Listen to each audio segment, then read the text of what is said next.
The chair now recognizes Mr. Jordan for 5 minutes. Thank you, Mr. Chairman. Dr. Birx, why should Americans believe anything the government says about COVID? I mean, last summer, President Biden said this, quote, "You're not going to get COVID if you have these vaccinations. If you're vaccinated, you're not going to be hospitalized. You're not going to be in the ICU." Dr. Birx, can vaccinated people get COVID? Yes. Have vaccinated people been hospitalized with COVID? Yes.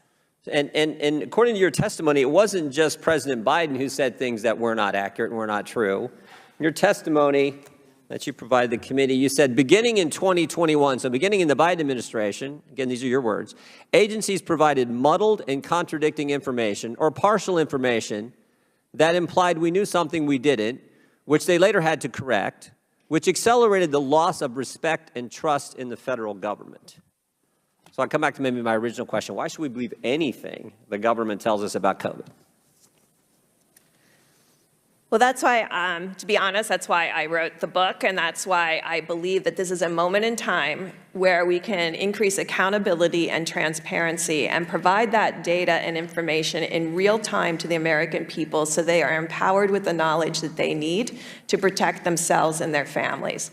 We knew early on in January of 2021 and late December of 2020 that reinfection was occurring after natural infection. Once you see that, and I want to make it clear to you all and to anyone that is listening, this is not measles, mumps, and rubella. Those vaccines produce long-term immunity and can create herd immunity. So I just want to interrupt for a second, Dr. Birx. You said something important. You said in early 2021, January 2021, you knew that people who had been vaccinated could be reinfected. I knew that people who were naturally infected were getting reinfected, and that was quite evident from South Africa, and I've included it in my slides. But I think the reason I knew that is South Africa did a remarkably good job in measuring baseline antibody with their first surge. And so they knew 50, 60, 70% of some of their population had been infected. Well, here's what I'm concerned. And then were reinfected. Well, here's what I'm concerned with. Let me ask the question this way. When the government told the American people that people who had been vaccinated couldn't get it, were they guessing or were they lying? I don't know. All I know is there was evidence from the global pandemic that natural reinfection was occurring. And since the vaccine was based on natural immunity, you cannot make the conclusion that the vaccine will do better than natural infection, although it can often do slightly better. But I think that's, I mean, you're an expert. You were on the task force. You were part of this effort when you were in the previous administration, and you're saying in this administration that you can't rule out the fact that our government was lying to us when they told us the vaccinated could not get the virus. I don't know about their discussions that they had in the task force. So I can't tell you that. I can tell you as a family member who had individuals that were susceptible, of course we got everybody vaccinated, but we still used layered protection during surges because I knew potentially the vaccine immunity would wane like natural immunity waned. And there was evidence that every 4 months reinfection was occurring in South Africa. Wow. When the government told us that the vaccinated couldn't transmit it, was that a lie or was that a guess? Or is it the same answer? I think it was hope that the vaccine would work in that way. And that's why I think scientists and public health leaders always have to be at the table, being very clear what we know and what we don't know. This is important for the country to know. So when I asked the question, when the government told us that the vaccinated couldn't get it, and I asked you if it was a guess or a lie, you said you don't know. You said you think it was hope. So what we do know is it wasn't the truth. So they were either guessing, lying, or hoping, and communicating that information to the citizens of this country. I think they were hoping, but you should know in those original phase 3 trials that were done in this country that we only measured for symptomatic disease. So we weren't proactively testing everybody in those trials to see if they got infected with mild or asymptomatic disease. And so people had to present within the clinical trial. We never had the data that it was going to protect against asymptomatic infection. I'm just struck with the irony. We got government agencies guessing, hoping, or lying with the information they're presenting to the American people. And this is the same This is the same administration that wants to set up the Disinformation Governance Board and wants to talk about misinformation. And they're the biggest purveyors of misinformation, false information, hopeful information, but not accurate and true information, which is, again, the frustration I think so many of the folks I get the privilege of representing have shared with me. When the government downplayed natural immunity, was that a guess or a lie? We're only beginning to okay, these are complicated answers, so I'm going to try to be very brief. Once you are infected, you're putting immune pressure on that virus. And so we know viruses always mutate, and they mutate to escape something, like immune pressure, virologic pressure. And that's why you always have to be looking for evidence of reinfection so you can understand what epitopes on the virus are under extensive immune pressure. So you can map that and design next generation vaccines and next generation therapeutics. You'd like to find epitopes that are constant, that the virus can't mutate from, or it loses its ability to actually infect and replicate. Thank you, Dr. Birx. Mr. Chairman, I just think this is amazing. Our government, guessing, hoping, or lying, one of those. But what we do know is they weren't telling us the truth, weren't telling the American people the truth.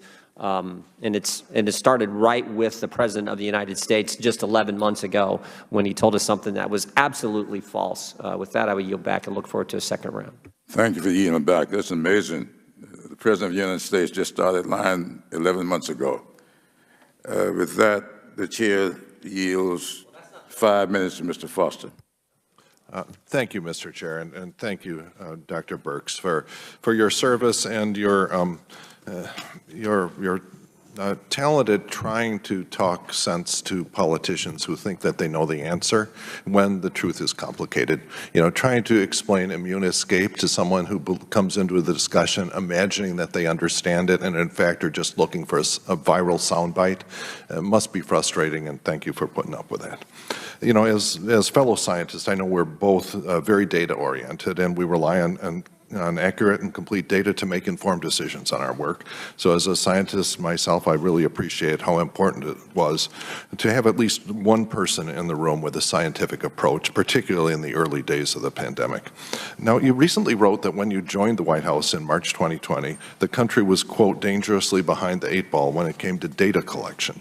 You recounted that data collection issues impeded the task force's ability to, quote, understand the scope, scale, and spread of COVID-19 in or near real time, and that the United States had only, quote, a static partial 30,000-foot awareness of the virus.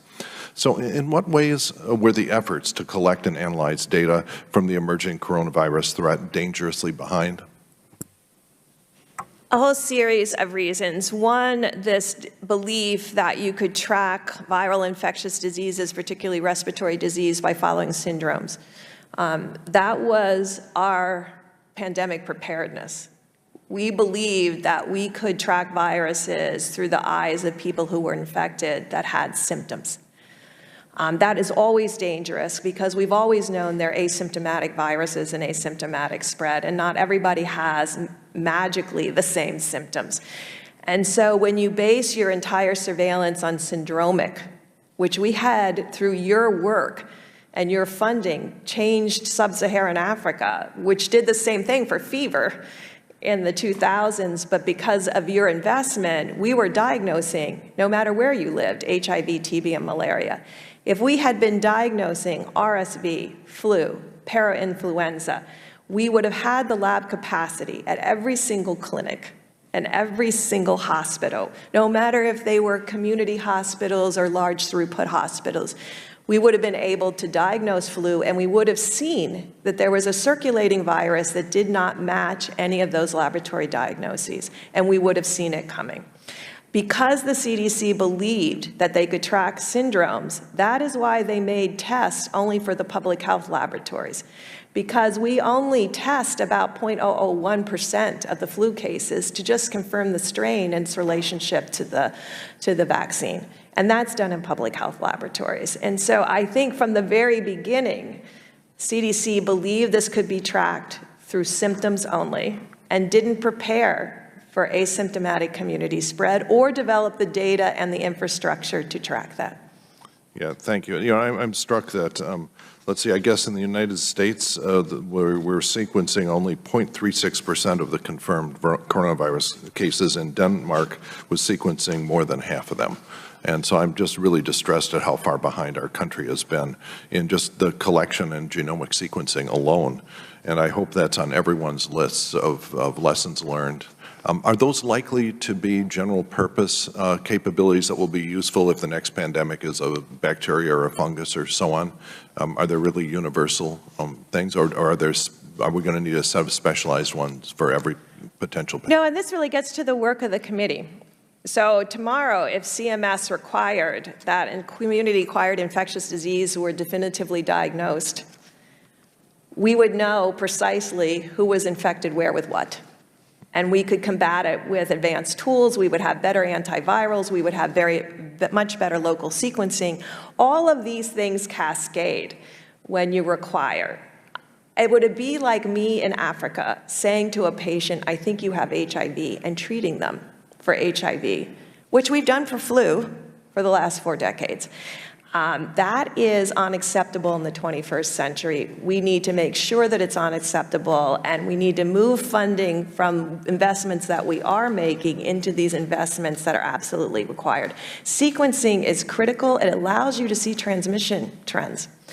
And that's why I can tell you today, and could have told you, and that's why I went out with the warning for the southern states, B4 and B5 was evident in South Africa. Multiple times now, we've seen that strains move from South Africa, where they're doing sequencing, to Europe, where they're doing sequencing, and arriving in the United States. It's predictable, it's understood, and we're not utilizing that information to act in real time to combat hospitalizations and death through testing, proactive testing of people over 70, and providing proactively Paxlovid. Thank you. Yield back.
you.